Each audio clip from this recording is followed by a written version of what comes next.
مجھے ایک صاحب کہنے لگے کوئی ایسا عمل بتائیں کہ میں چاہتا ہوں میری 7 نسلوں میں رزق ختم نہ ہو، جو مہنگائی اور حالات اور پریشانیاں میں دیکھ رہا ہوں، کوئی ہے عمل؟ میں کہا بالکل ہے، اور میں نے اس سے کہا کہ یہ میرے پردادا کے پردادا کا عمل ہے، ان کا یہ عمل ہے، میرے پردادا کے پردادا کا عمل، جو ہماری خاندانی یادداشتوں میں یہ لکھا ہوا ہے، اور فرمایا اگر یہ کوئی بندہ کر لے اللہ نسلوں کا رزق اللہ سے منوا لے۔ اور میں نے اس سے کہا خیال کرنا، رزق روحانی ساتھ منوانا، ورنہ دولت مال چیزیں مل جائے گی، جس کے بارے میں کہا جاتا ہے کہ بعض بندے ایسے ہوتے ہیں اللہ پاک ان سے لقمے نہیں چھینتا، سجدے چھین لیتا ہے، اللہ ان سے لقمے نہیں چھینتا۔ کیوں؟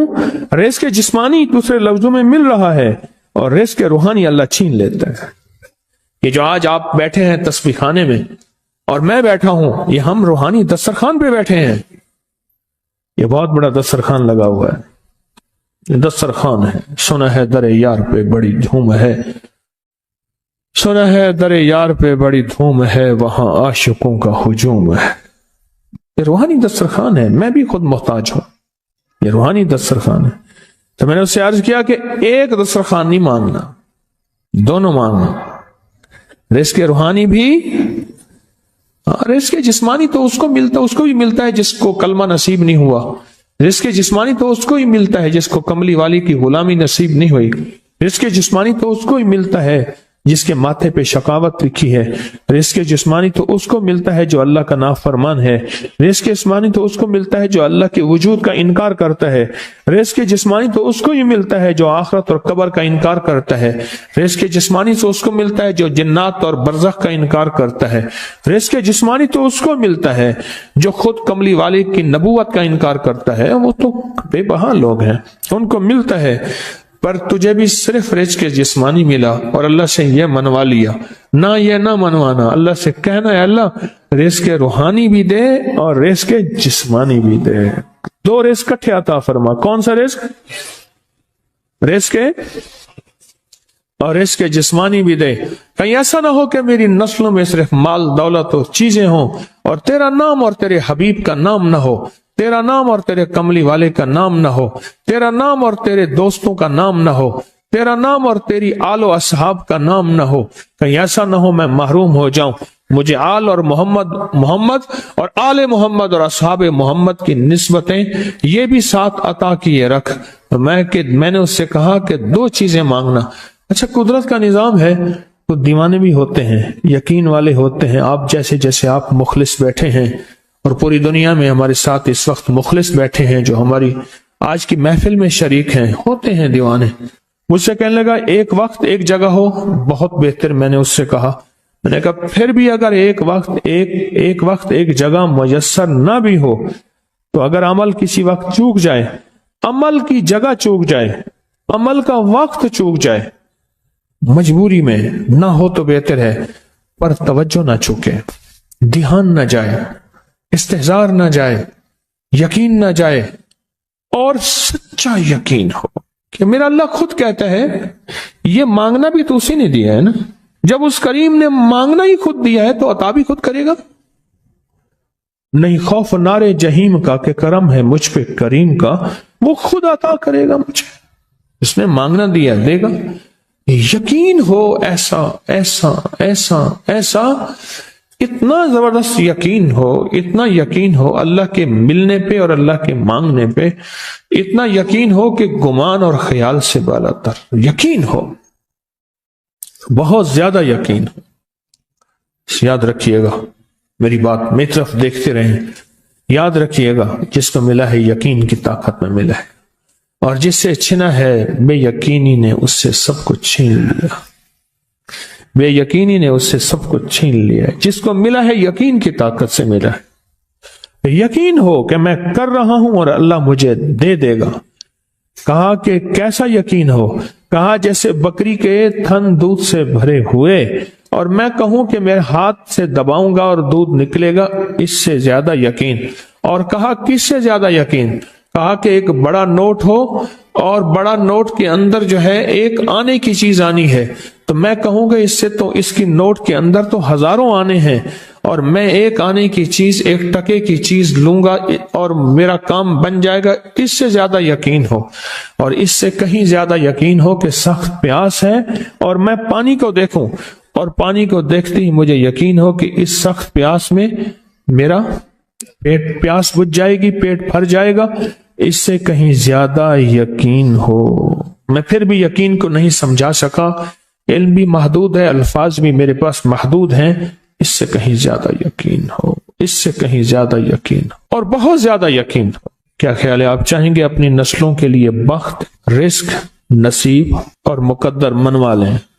میں نے کہا روزانہ 40 منٹ بیٹھ، 40 منٹ صبح دوپہر شام، جو تیری تنہائی کا وقت ہو، کہ یا اللہ دنیا میں ایسی جگہ کوئی کہیں ہوتی، اکیلے بیٹھے رہتے یاد تیری دل نشیں ہوتی، اکیلے بیٹھے رہتے یاد تیری دل نشیں ہوتی، اور بس صرف ایک بار سورۃ فاتحہ پڑھ، اور اس کے بعد ایاک نعبد و ایاک نستعین کو دوہرا۔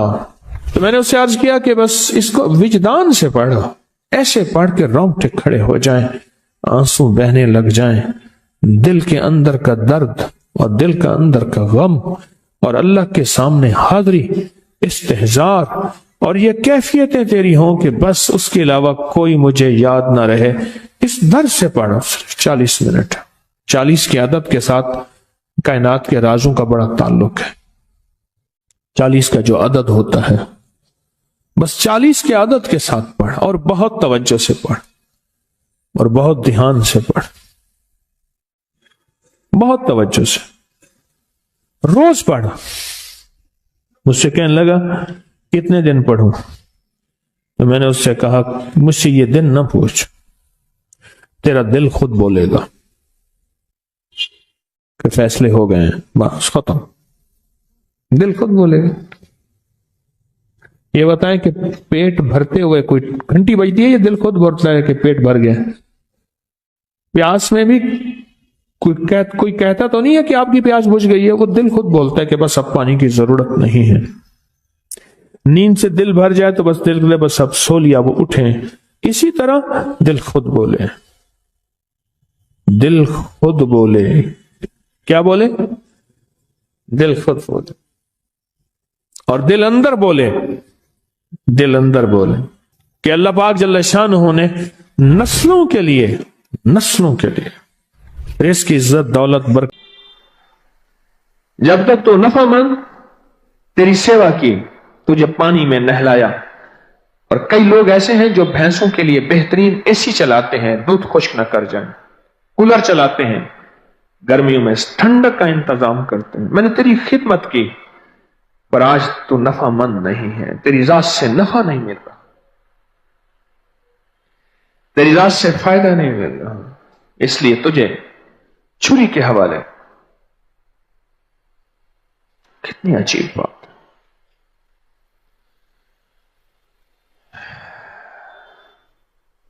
میں پل پل میں اپنے آپ کو پڑھوں، اپنی پوری زندگی میں نے گزار دی، کتنے لوگوں کو نفع دیا میں نے، اور کتنے لوگوں کو فائدہ دیا میں نے، اور کتنے لوگوں کو نقصان دیا، نہ چاہتے ہوئے اور چاہتے ہوئے، لفظوں سے نقصان، بولوں سے نقصان، سوچوں سے نقصان، اپنی کسی ٹیکنیک سے نقصان، اپنے کسی انداز سے نقصان۔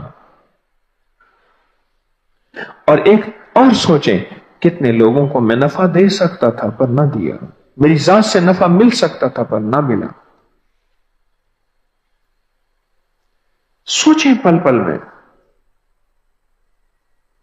سوچیں پل پل میں۔ ابھی سفر میں جا رہا تھا تو ٹرک کے پیچھے لکھا ہوا تھا گائے گی دنیا گیت میرے۔ میں نے کہا بالکل ٹھیک ہے، جو خیر کا کام، انسانیت کے نفع کا کام کر کے جائے گا اس کے گیت دنیا گائے گی۔ اندر خیال آیا پھر تو گیت گانے کے لیے نفع کا کام کیا تھا، اخلاص کا کیا بنے گا؟ اللہ کی رضا کا کیا بنے گا؟ پھر تو لوگوں کو اس لیے فائدہ پہنچائے کہ لوگ میرے گیت گائیں گے۔ میں نے کہا مولانا